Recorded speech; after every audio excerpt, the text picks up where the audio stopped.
Is she okay? Do you see where she's hit at? No, it's on the side of her head. They're saying she's pregnant too. Take a deep breath.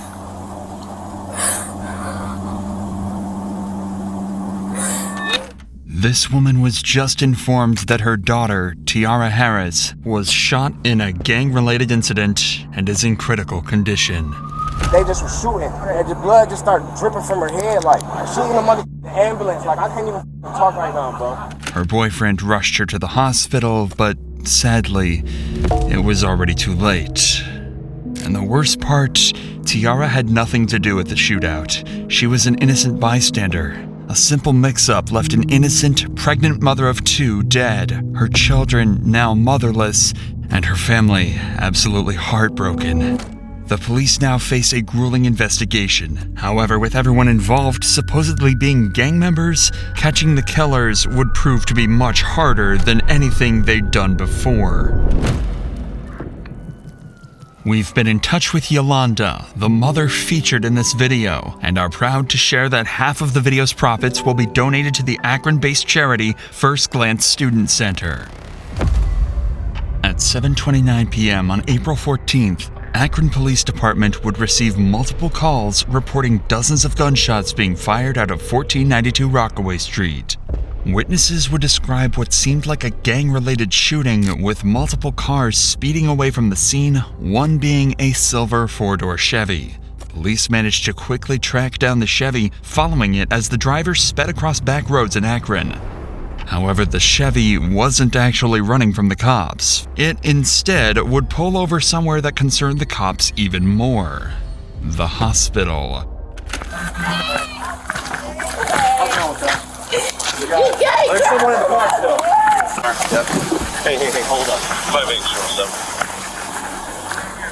5807. Go ahead and shut the car off. Shut the car off. Shut the car off here. Go ahead and put your hands on top of your head, all right? Nope. Hands on top of your head. Step up. Step up. Well, do we have someone checking High Street? All right, man. Here, step back here to the back of the car. Go ahead and put your hands behind your back. With the incident being reported as a gang-related shootout, police would assume the man driving the Chevy to be a gang member, meaning he would be very unlikely to talk to them. So instead, they decide to stop him in the back of a patrol car for later interrogation. As this was going on, dozens of additional 911 calls would ring in, witnesses would arrive at the Akron Police Department to give their testimonies, and more cars would arrive at the hospital. Most importantly, though, 4 miles away, a young woman would be placed in an ambulance under critical condition, with a bullet wound to her head. Turns out all of this would be connected to a large group of reckless shooters. It's at this point that we need to step in. This is one of the most complex and mysterious cases we've ever covered, so we need to break down some details first in order for you to fully understand the case itself and how well the police handled every single step of solving it. At 7:22 p.m., a car arrived at 1492 Rockaway Street carrying a number of people who started hanging out with some friends on the side of the road. This group included Javier Small, Lanier Worthy, and Jonte Smith. Everything seemed fine until 7:29 p.m., a black vehicle reversed into the street carrying Teyaurra Harris and her boyfriend George. Her boyfriend recognized some of the people on the sidewalk and wanted to back up and say hi to them. At that very moment, on the other end of the street, 3 men emerged from an unrelated vehicle and started firing bullets.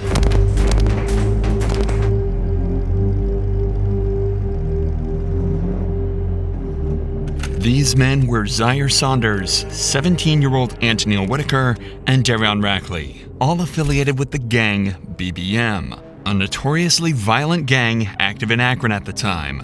There was also the driver of the car, Jeremiah Williams. Their shots scattered the group on the sidewalk, with everyone running for cover. In the panic, Jonte and Javier drew their guns and began to shoot back. Bullets went back and forth, and everyone went into a panic as they realized their lives were at risk and a bullet could strike them at any moment. Seconds later, the dust settled, and the BBM members Zire, Antil, and Darion fled the scene. However, a grueling silence would ring throughout the street as Teyaurra's boyfriend, George, realized Teyaurra was the sole victim of the shooting. With BBMs splitting up and running in different directions, George flooring it to the hospital, and everyone on the sidewalk either heading inside or preparing to head to the hospital too, cops would begin the grueling task of figuring out what just happened, and who, ultimately, was the one that fired the killing shot.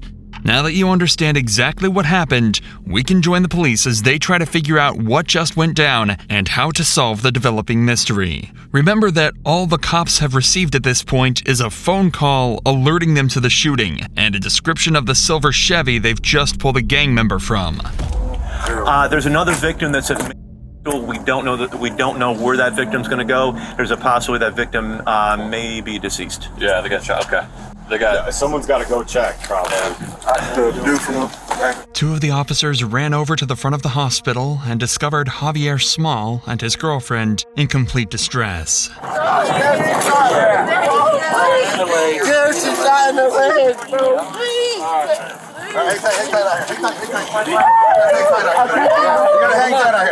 go with you in that room. Because she's got to go to get checked out. Hang tight. Let's go back up. As it turns out, another girl was also hit in the shooting, that being this man's girlfriend. Luckily, she was only shot in the leg, but he was still extremely distraught and horrified about the whole incident. Bro, I'm on house arrest. I gotta go. I gotta go to the house with my girl, bro. We'll get you. I'm gonna come back.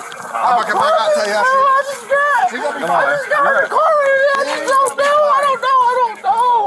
I don't know, bro.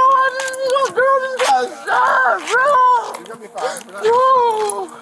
bro. No. Despite how distraught this guy is, he was a passenger in the Chevy, which they just found multiple firearms inside of, so police promptly arrested him. Hey, Palpy, we'll take him over here.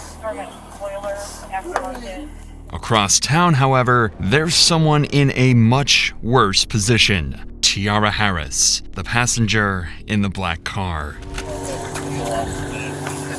Can I open that up? I'm trying to. Alright. They're saying she's pregnant too. Okay. How pregnant is she? Yes. How far along? 2 weeks pregnant. Okay. 2 weeks. Maybe 2? Yeah. Oh, okay. Yeah. Okay. Thank you. Yeah.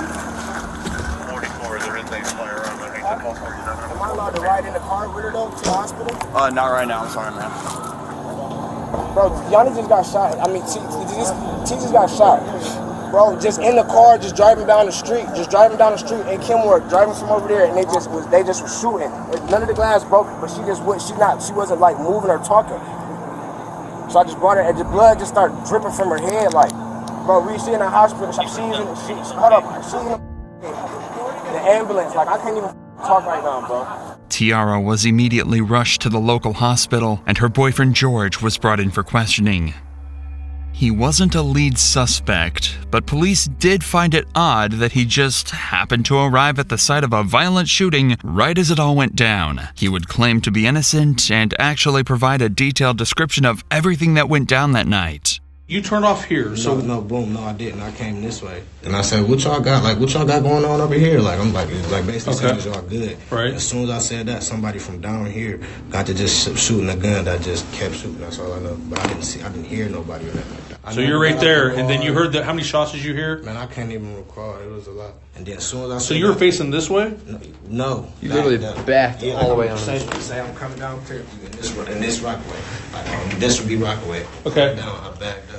Oh, so you backed, so the back of your car was facing that way? And I'm like, is y'all? I'm like, what y'all got going on? Like, I look out just like that. Like out the window? Like, soon as I even it should have been me. Like, you feel me? Because I'm the one that looked straight out the window. Like, are y'all all right? Y'all good? Type stuff. The cops asked him why he was even there in the first place, to which he just said he knew a couple of people on the street and that he had absolutely no involvement in the shooting. He's claiming that when he peeked out the window, his friends mistook him for the shooter and began to fire bullet after bullet directly at his vehicle. According to him, it wasn't an accident, but a misunderstanding, making the whole situation even more tragic. With George's statement, they were a little clearer on the whole situation. But they'd made no progress into actually solving the case or tracking down the real perpetrators. That was until they returned to the scene and spoke to a number of witnesses who had watched the entire event take place.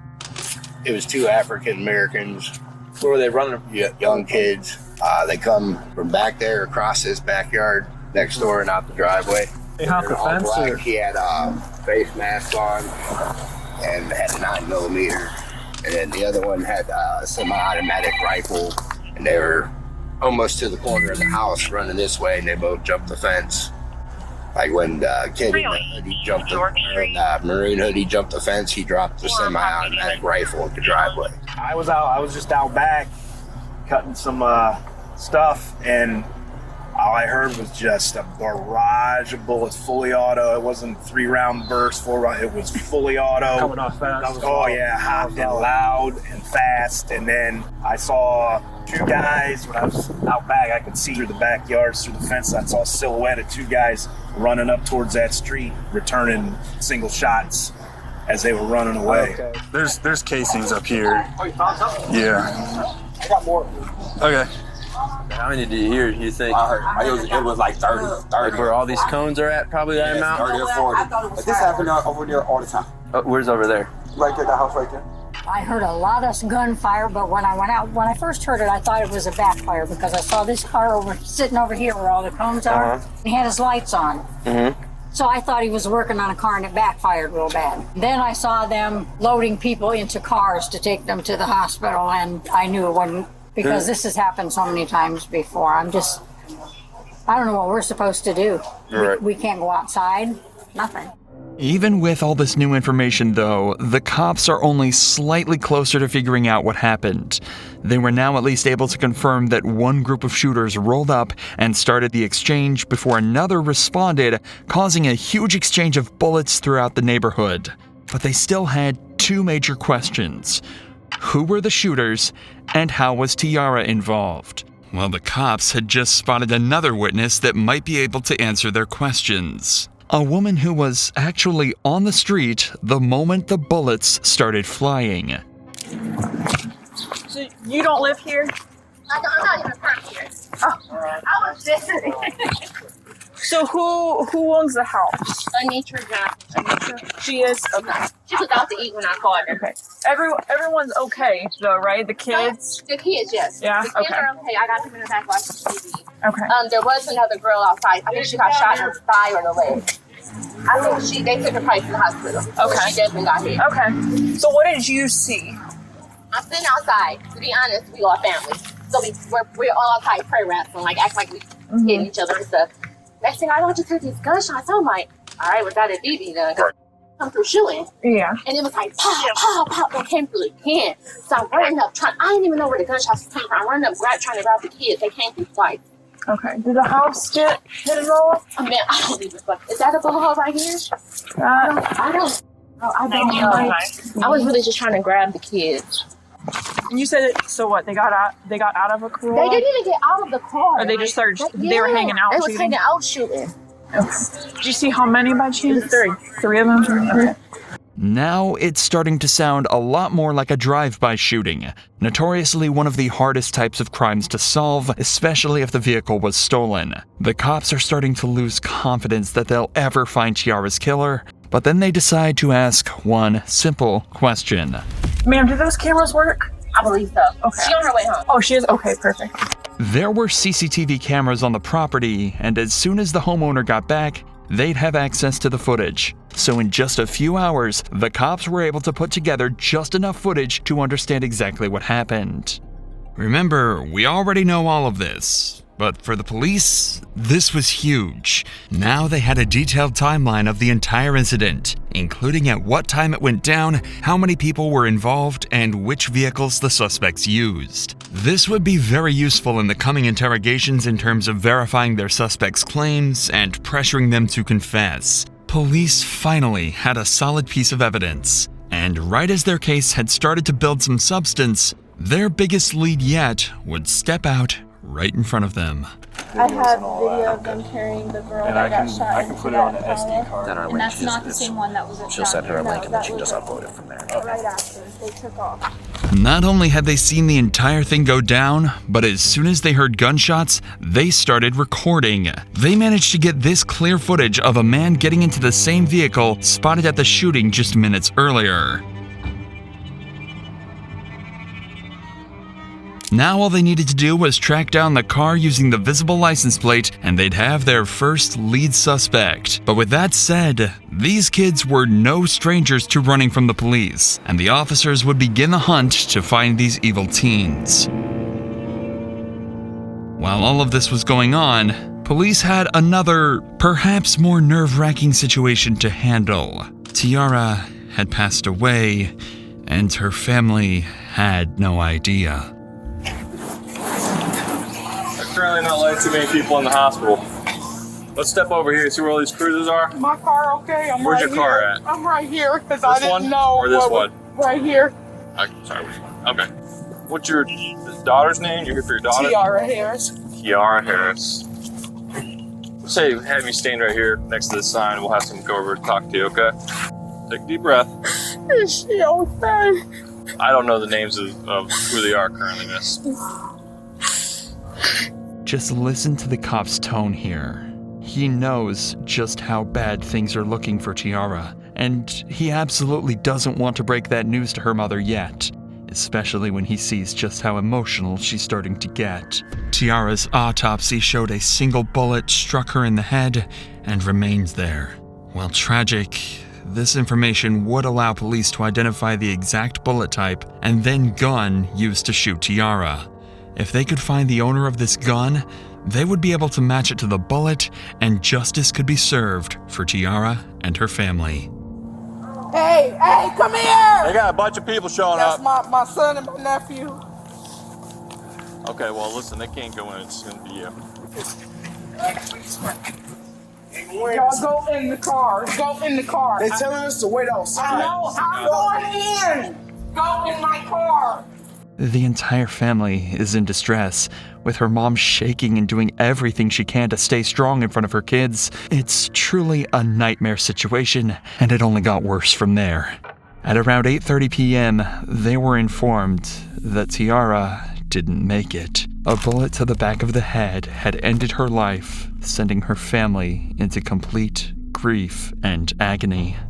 Now, police knew that they absolutely had to catch the people that did this to Teyaurra, or risk letting down her and her entire family. At this point, police had 6 different suspects on the run, all tied to the shooting, and they would eventually manage to track down and get interrogations with all of them. Their start came in the form of a Facebook post by someone named Jeremiah Williams, described as a member of the BBM gang. Apparently, the post consisted of him bragging about being at the shooting and escaping without getting caught. By using his Facebook profile, they'd find his address and pick him up for interrogation. With Jeremiah also being a supposed gang member, he too would prove to be extremely difficult to break. However, by using expert methods, police would actually get him to break completely, to the point where he actually started to cry. You want some tissue? Yeah, that's true. How's it going, Jeremiah? Pretty good. Sorry for the wait, man. I'm Detective Smith. This is Detective Davis. Nice to meet you. Alright, and so the reason why we have you sitting here talking to us is we need you to think back to April. There's an incident that happened on Rockaway. Remember this? This young lady got shot. You remember hearing about that? Mm-hmm. Okay, so during our investigation, your name's been coming up. Do you know about where you were that day, if you can? Or I was definitely at home. Apparently, Jeremiah also has an alibi, and even gives multiple names over that'll attest he wasn't on Rockaway that night. You're at home. Yeah. Where was that at Amherst? Amherst. This was right before my mom moved to Louisiana. My best friend, Rob, talked to her sister. The girl that died, her sister, Diane or however you say her name. My best friend, Rob, was like in the kind of little... Like dating? Yeah, with her sister. And it was crazy. We got on Facebook and it was all over Facebook. Her sister had got killed and stuff. And my mom was like, ain't that the girl that came over here the other day? And we like, no, that was her little sister. Has her little sister reached out to you guys or anything? We haven't talked to her, and I don't talk to her at all for real. But so you were at your house on Amherst. Yeah. Was there anyone with you that day? My mom. What's your mom's name? My mom's name is April. However, the detectives know this to be untrue. They know he was at the scene from the Facebook post he made. They know he did it, so they want to get a confession, or even better, some information that might help put more people in handcuffs. The thing is, they're initially going to find that a lot harder than they'd hope. I have to ask, do you recognize this car? Yeah, this was the car that was in that video. That's on Facebook. So you remember it? Yeah. Have you ever been in this car? No. Do you know who drives this car or owns this car? I don't know him by like name, but I know who he is. His name like Pa or something. Pa? That's what they call him. Do you know? Can you describe him? That's funny because I don't even really know what he looks like. Every time I've seen him with a ski mask on. Okay. Like I've never seen him outside of a ski mask. Okay. All right. Tell me a little bit about yourself. Your past. Like, have you ever been in trouble or anything? Yeah. I'm actually right now. I got probation. So like just a weapons possession charge is all you got? It's like carrying a concealed firearm in a motor vehicle. Gotcha. Yeah. Jeremiah is making a conscious attempt to give as little information over as possible while still trying to seem cooperative. He's smart. He doesn't want to completely close himself off, as that'll make him seem guilty, but he also doesn't want to give up any vital information. The cops ask him who was there, where he was sitting in the car, even questions about the guns, but he refuses to speak, and he's starting to seriously frustrate the cops. But all this talk of courts and investigations doesn't seem to be getting them anywhere at all. So instead, they switch gears. They're going to be as direct as possible and give it to him straight. That's their last hope at getting him to crack. What do your friends call you? Do you have a nickname or anything? Jay. We're just getting to know you, man. Right. Obviously, we can see that you're not a bad person. Just the vibes I'm getting. Yeah, for sure. But you're in here talking to us for a reason. And it comes back down to this incident. You being honest with us is what we'll be able to work with you. We know that you were there. And we also got your DNA in this car. If I've been in that car, I would tell you guys I've been in that car. I don't have no reason to lie or no reason to put myself in any trouble. Your role in it is the driver, because we know you're the driver. Really what we're looking for is why. You're already being charged with the incident. You explaining your actions and what really went down is just going to help with your role in this. We know you didn't pull the trigger, but you not being honest with what went down is not going to help you. It's going to, the prosecutor and the judge and jury are going to look at someone who's not remorseful. Drove over there and they started shooting. So they told you to drive over to Rockaway? Yeah. Who was sitting where in the car? In the front, and Zebo sitting behind me, and then Pa sitting on the door. It worked. The cops actually got a name. It was a nickname, but cops could eventually tie this back to a man named Zire Saunders, who would be interrogated later. This was huge.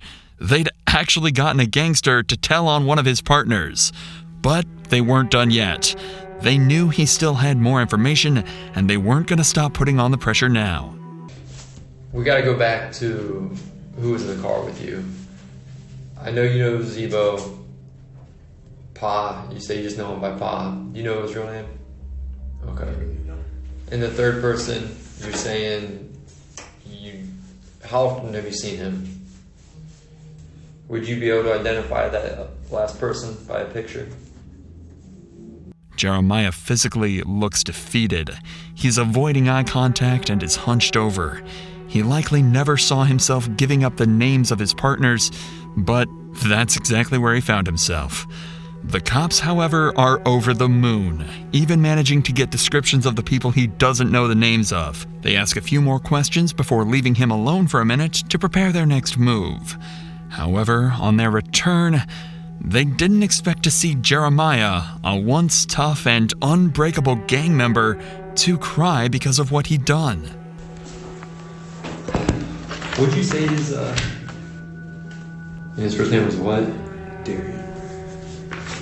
Is this him? You want some tissue, man? I need a verbal yes or no if that's him. Alright. Yeah. So let me get a tissue.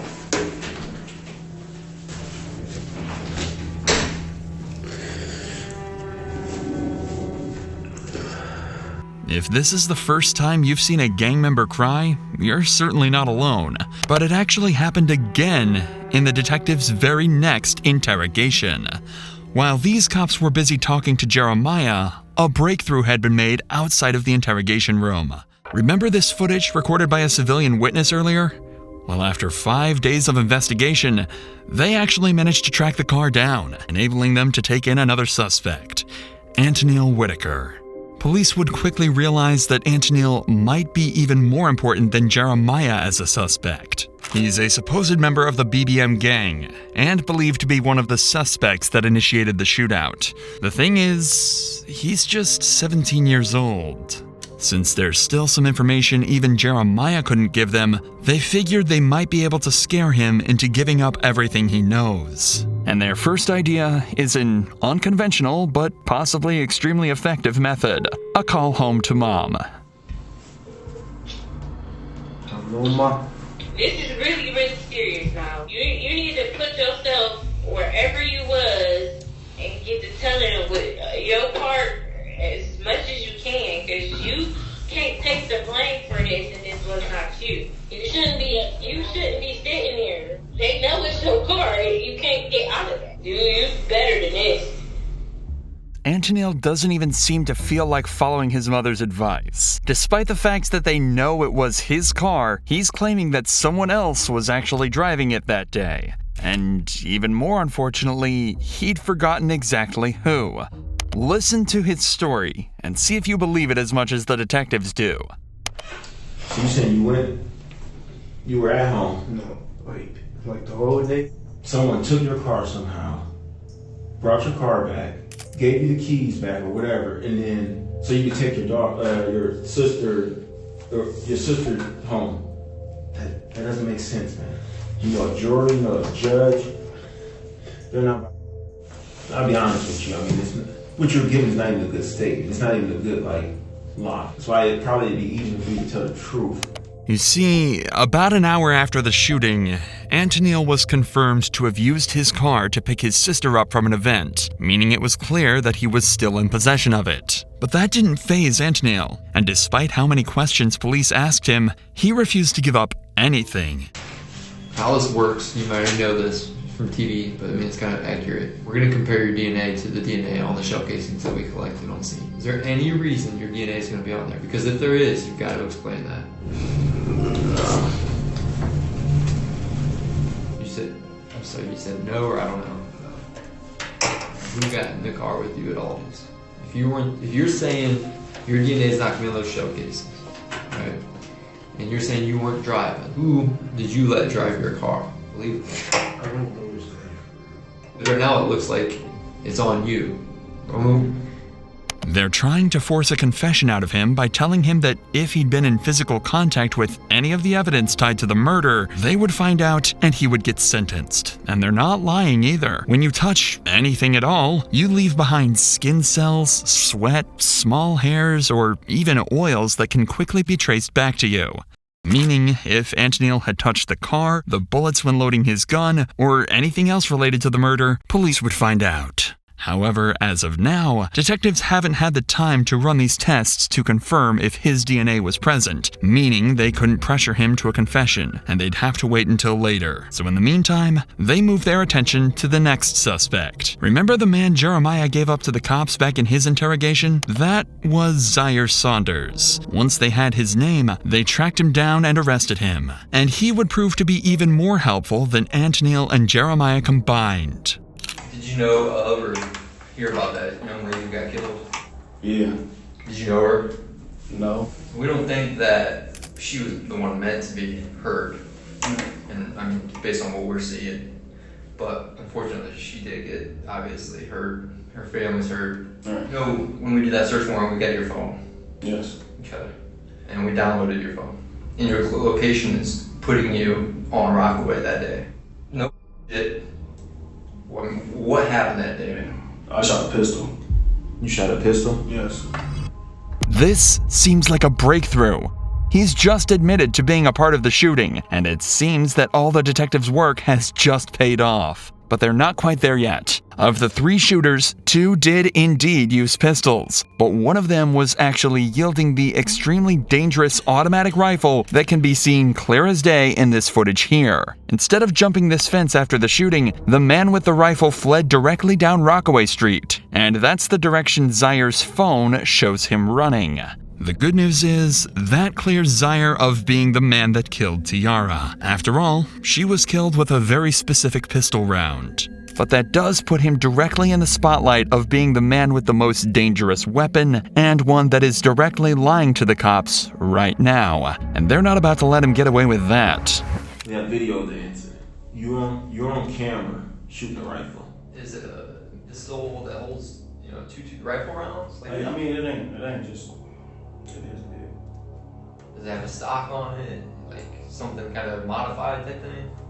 No, it didn't have a stock on it. So describe it then.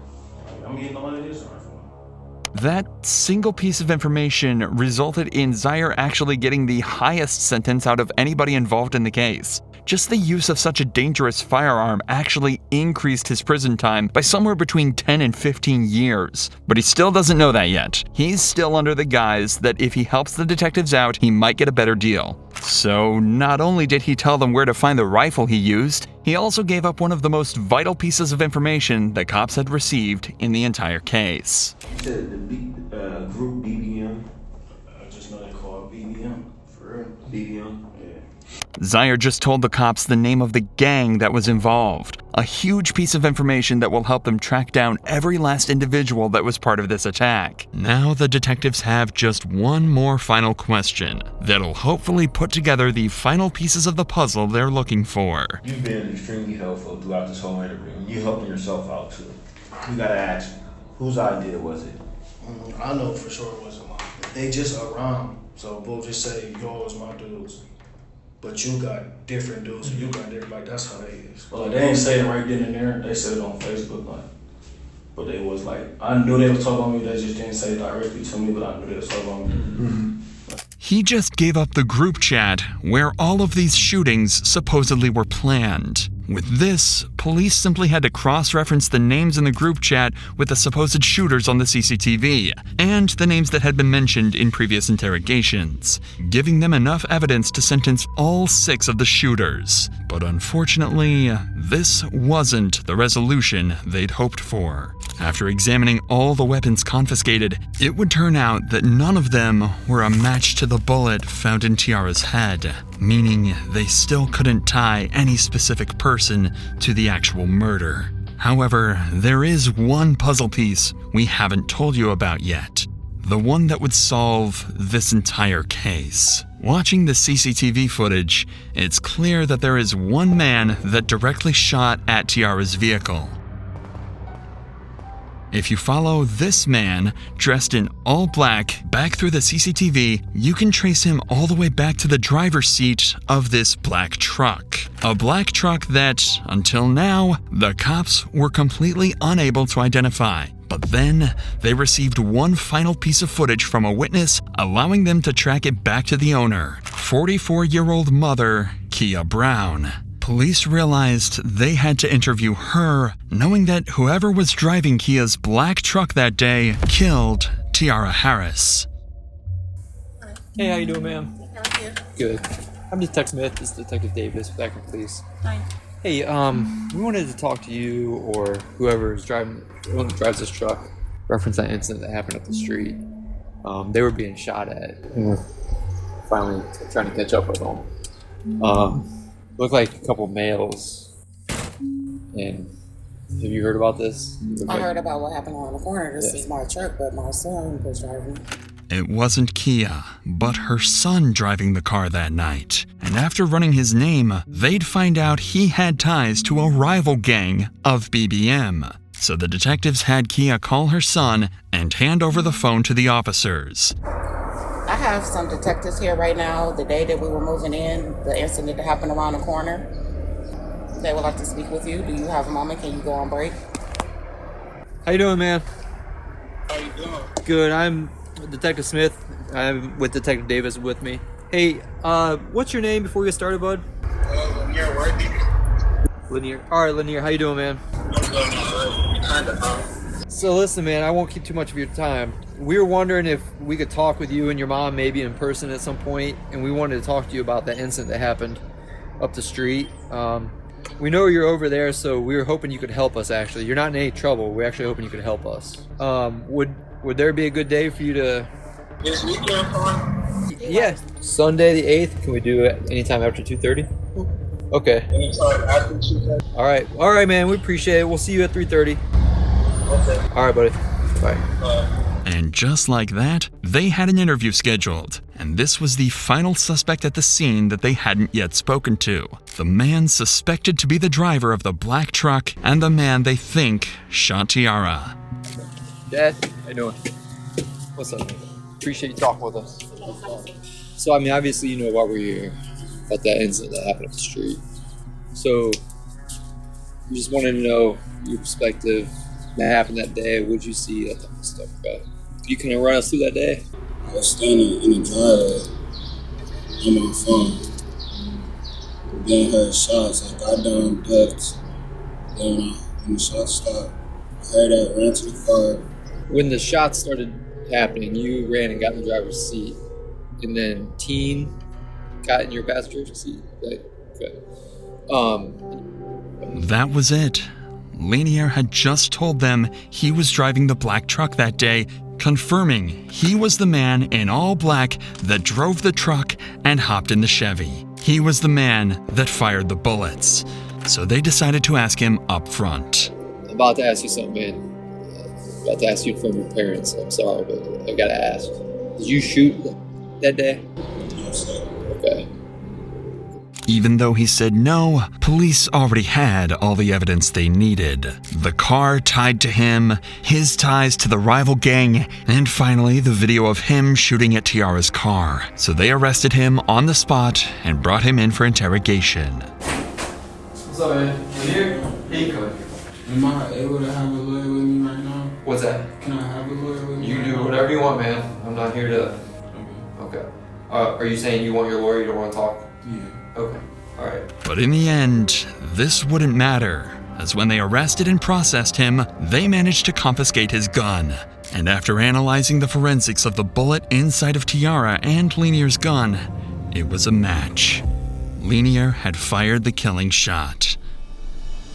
After 5 months of investigation, all the puzzle pieces were finally in place. In total, 7 people were charged in this incident. Zire Saunders was charged with involuntary manslaughter and 4 counts of felonious assault and was sentenced to 35 to 40 years. Antil Whitaker and Jeremiah Williams got 20 to 24 years on similar charges, while the 4th assailant in this group, Darion Rackley, got 34 to 40 years. It was confirmed Antil's DNA was in fact found on various bullet casings on Rockaway Street, despite his claims in the interrogation room. The next 2 to be sentenced were the ones who shot back at Zire's group after being rolled up on. They were Javier Small and Jonte Smith, who were sentenced to 4 years and 2.5 years respectively. Lastly was Lanier Worthy, Teyaurra's actual killer. However, as of this video's upload, he's still awaiting sentencing.